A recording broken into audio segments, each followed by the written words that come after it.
All right, all right. Good morning, everybody. Good morning, good morning.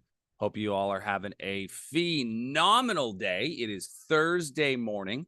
We are doing a live session this morning on YouTube for all y'all that are super interested and ready to get rolling.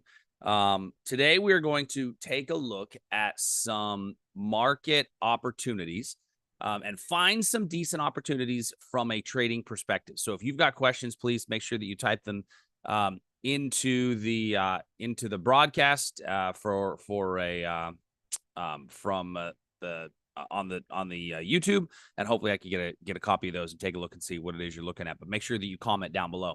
I figure what we do is take some time today, take a look at some major market opportunities, some areas where we may see some market movement. And then maybe help you set up for your trading day. So let me go ahead and share my screen here real quick.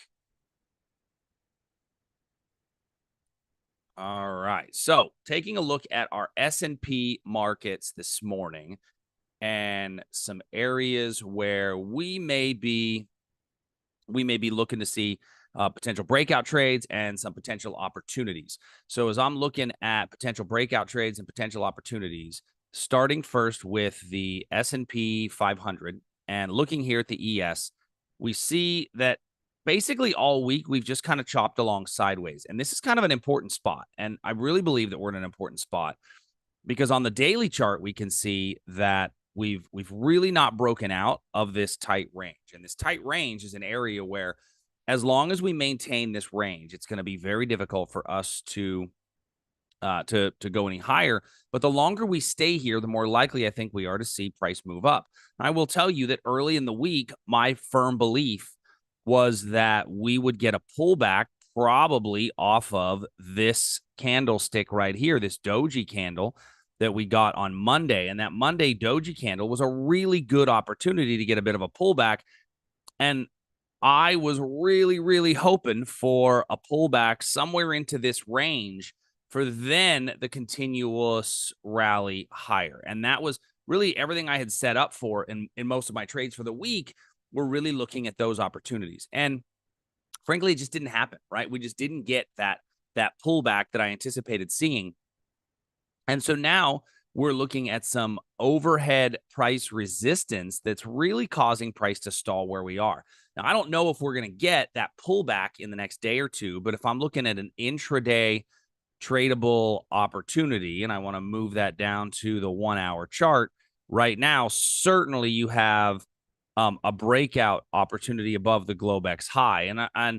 And I typically want to look to the left and see, is there any big picture supply, right? Is there any big picture supply that's going to stop this from going any higher? And right now, I didn't see any major big picture supply for me to necessarily have to worry about. And so without any of that major big picture supply, I think we very well could get a breakout this morning with an opportunity to trade a bit higher. If we move down to, say, the 15-minute time period and look and see, oops, that's not what I was looking to do. Look to see where are some reversal trades. I don't see a whole lot of great reversal opportunities. You've got a very small time frame area of demand right in here. And certainly that would be in purple because we use purple to show that it's off of the 15-minute chart. And then that would be the area that we would look for a potential reversal point. So that area down there, I think, is going to be a pretty good level to look to see for a potential reversal. And the best trade in my mind is the breakout above the Globex high for an ES run. Now, what does that mean for the bigger picture? Well, I think for the bigger picture that we've got plenty of room to run higher. Now, if I look at this as an investor, and I take a moment to talk about where are we on the weekly chart, one of the things that I'm a huge believer in is the 8 and 20 moving average system.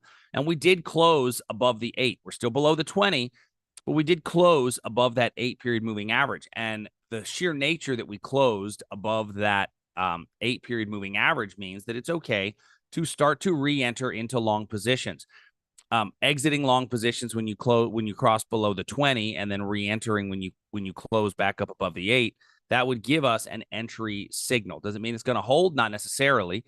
And in this case, if price were to come back below the 8, we would want to get back out. So if you decide, okay, I think I can re-engage in some bigger picture positions right now, where that 8-period exponential moving average would be where that stop loss would be on that position. So very limited exposure in that position from longer term trading if you want to re-engage some of those positions. So that's kind of the big picture and the major markets. What about some individual stocks? What about some individual stock opportunities that may be something for us to pay attention to? Well, my favorite way of looking for individual stock opportunities is quite literally to go down my major Nasdaq and identify trades in the Nasdaq that seem to make sense and seem to have pretty decent tradable areas and pretty decent tradable opportunities. Now, what I'm specifically looking for are stocks that have outperformed the market in general and on a pullback have a really good entry criteria. So the first one I'm going to talk about here is the first one on my list, which is Cintas. As the market's gone sideways the last few days, Cintas has continued to rally up.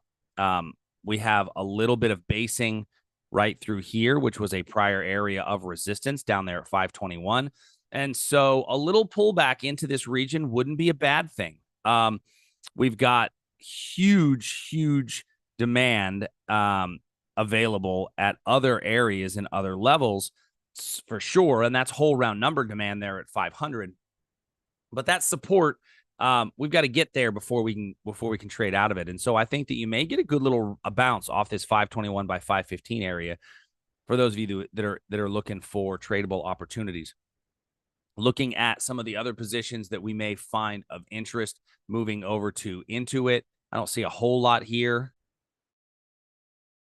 There's nothing here that's really making me want to jump in front of a moving train, if you will, because we've had the inability to create any sort of a new high above some of the others. CLAC, KLA Tenacor, this one's certainly we see slightly higher swing highs.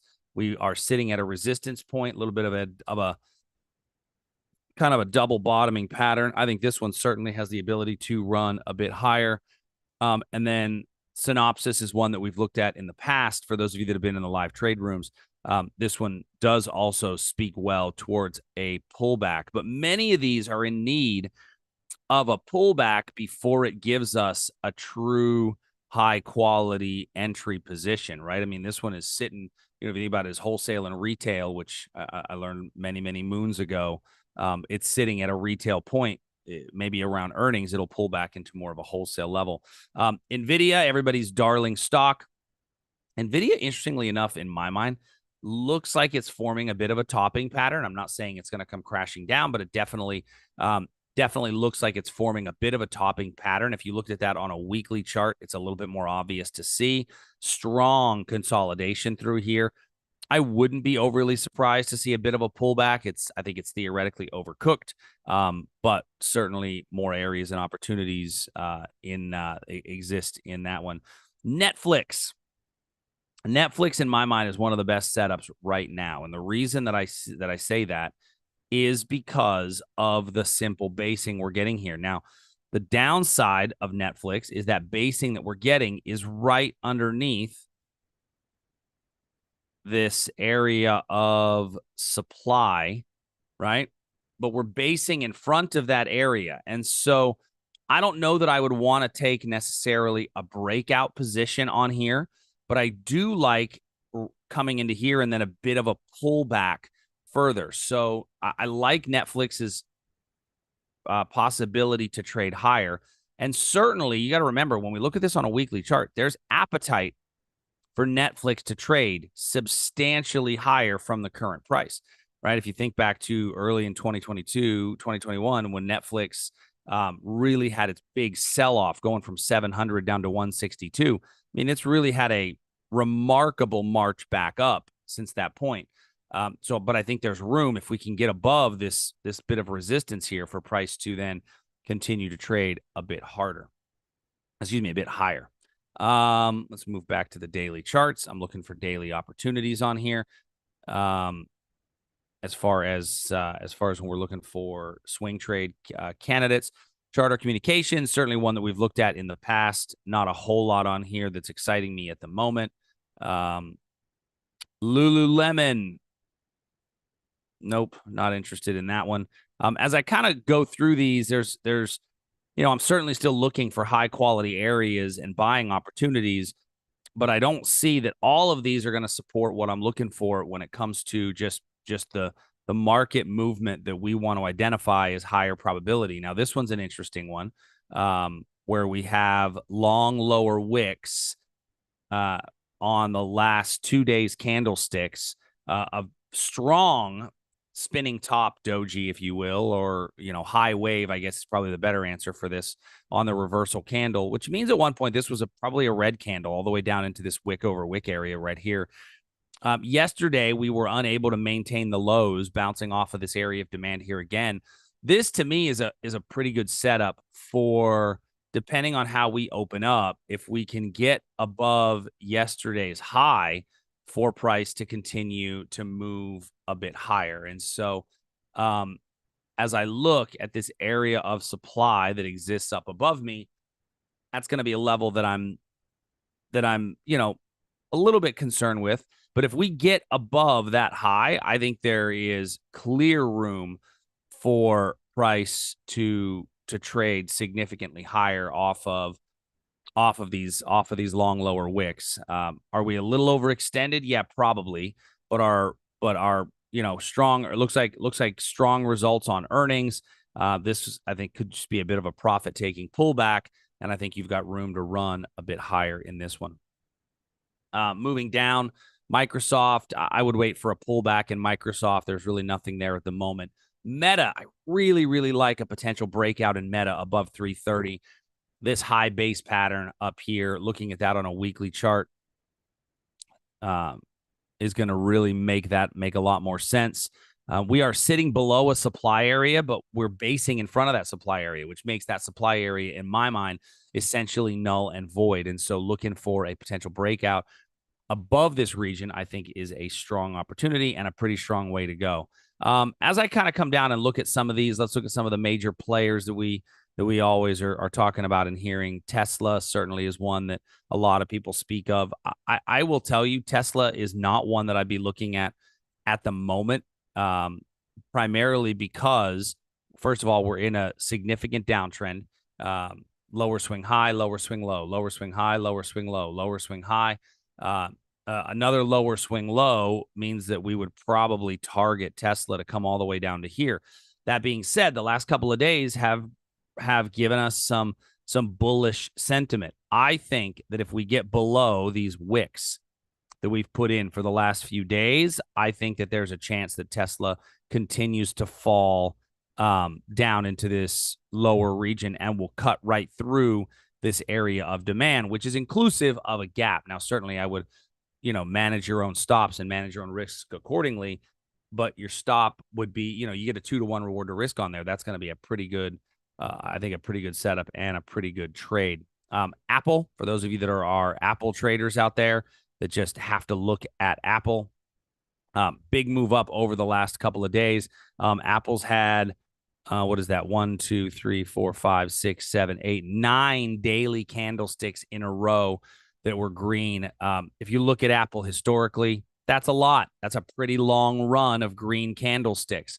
Do I think that we're going to see that run come to an end eventually? And yesterday's candle was a good picture to do so. I would like to see a pullback to an area of demand, but that area of demand will probably be on the smaller time frame.